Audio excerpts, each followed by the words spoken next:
వాళ్ళు ఆర్థోపెటిక్ వెళ్ళారు.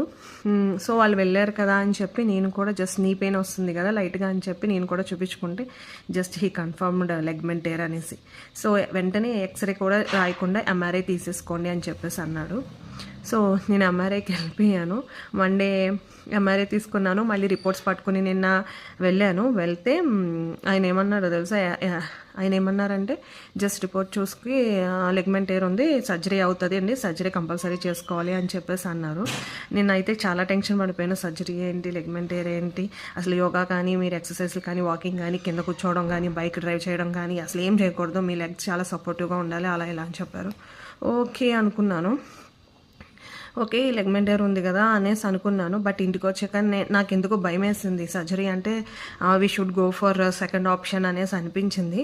So second ఆప్షన్కి వెళ్దామని ఈరోజు మార్నింగ్ మమ్మీకి ఎవరైతే నీ ట్రాన్స్ప్లేషన్ చేశారో ఆయన దగ్గరికి అయితే వెళ్ళాను. ఈరోజు మార్నింగ్ అపాయింట్మెంట్ లేకపోయినా సరే వాక్ త్రూ వెళ్ళిపోయాను. లేట్ అయినా సరే వెయిటింగ్ ఉన్నా సరే జస్ట్ చూపించేసుకొని కొంచెం డౌట్ క్లియర్ చేసేసుకుందాం ఆయన ఏం చెప్తారో వినేసి. అంటే ఫస్ట్ ఆయన చెప్పింది ఏంటంటే నీకు లెగ్మెంట్ చాలా క్లియర్గా ఉంది, అసలు లెగ్మెంట్ టేర్ లేదు, సో నీ కూడా చాలా హెల్తీగా ఉంది, బట్ వెయిట్ అయితే తగ్గాలి, ఆ వెయిట్ వల్ల పెయిన్ వస్తుంది తప్ప అంతకు మించి ఏం లేదమ్మా, వెయిట్ తగ్గాలి అంతే, నువ్వు హాయిగా ఎక్సర్సైజ్లు చేయొచ్చు అన్నీ చేయొచ్చు, కాకపోతే స్క్వాట్స్ కొంచెం చేయొద్దు అని చెప్పేసి అన్నారు, నీ పెయిన్ ఉంది కాబట్టి. సో చాలా రిలాక్సింగ్గా అనిపించింది. ఫస్ట్ అయితే ఆయన చూడగానే అసలు ఫస్ట్ ఎక్స్రే తీయకుండా ఎంఆర్ఐ ఎవరైనా చెప్తారమ్మా, ఫస్ట్ ఎక్స్రే తీసుకోవాలి, అందులో ఏమైనా ప్రాబ్లం ఉంటే అప్పుడు ఎంఆర్ఐ, ఈ ఎక్స్రే లేకుండానే డైరెక్ట్ ఎంఆర్ఐ చేయించేశారు అయినా అని చెప్పేసి ఆయన కొంచెం ఇదయ్యారన్నమాట. సో వెంటనే ఎక్స్రే తీపిచ్చారు. అంటే ఎంఆర్ఐ చూడగానే అన్నారు లెగ్మెంట్ టేర్ అది ఏమీ లేదు, ఇంత క్లియర్గా నీకు లెగ్మెంట్ కనిపిస్తుంటే లెగ్మెంట్ టేర్ అని ఎవరు చెప్పారు అనేసి. సో తర్వాత ఎక్స్రే కూడా తీపిచ్చారు. ఎక్స్రేలో కూడా ఏం లేదు, జస్ట్ ఫ్రంట్ బోన్ మాత్రం అది నీకు ఇలాగా 2 బోన్స్కి ఇట్లాగా ఉంటుంది కదా, ఇట్లా ఎంబోజ్గా ఉంటుంది కదా, 2 బోన్స్ ఇలా ఉన్నాయంటే దానికి పైన ఎంబోజ్ ఉంటుంది, అది జస్ట్ వెయిట్ వల్ల ప్రెస్ అయ్యి లైట్గా అరిగింది అంతే, అంతకు మించి ఏం లేదు.